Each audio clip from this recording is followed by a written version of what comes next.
मैं आपको बताता हूँ, कांग्रेस को पहले पूछा आज क्या, आपको पूछना चाहिए था भाई। सर सरकार में आप बैठे नहीं, मुझे मालूम है कि आजकल नहीं सर। अमित शाह जी आपने पूछा हम लोग कांग्रेस से सवाल क्यों नहीं पूछ रहे, राहुल गांधी से सोनिया गांधी से सवाल क्यों नहीं पूछ रहे। सर देश की जनता ने आपको चुना है सरकार चलाने के लिए, जो सत्ता में बैठता है सवाल उससे पूछे जाते हैं। मोदी सरकार का बीजेपी का वायदा था कि भारत की अर्थव्यवस्था 10% की जीडीपी ग्रोथ रेट आप डिलीवर करेंगे, जो आपका प्रॉमिस था और जो डिलीवरी है उसमें इतना बड़ा गैप क्यों। प्राइवेट इन्वेस्टमेंट की जो दर है वो 16 साल के अपने न्यूनतम पे है। आप एक्सपोर्ट्स को देखिए वो डिक्लाइन कर रहे हैं। कोई भी ऐसा आंकड़ा नहीं जिसमें लग रहा है कि इस सरकार में इकोनॉमी बहुत तेजी से ग्रो कर।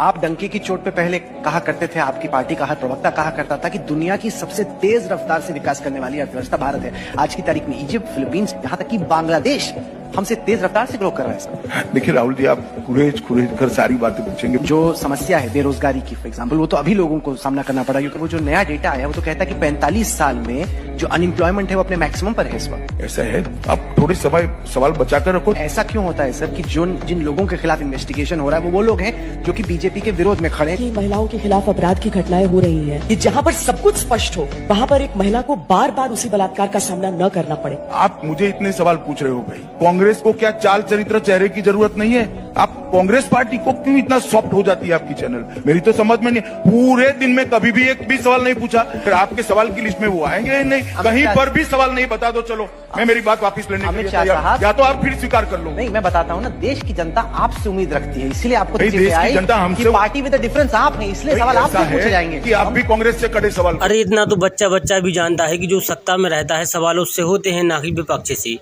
अगर उसने कुछ गलतियां भी की थी विपक्ष ने, तभी तो वो सत्ता में नहीं है, तो उससे तुलना करनी ही नहीं चाहिए।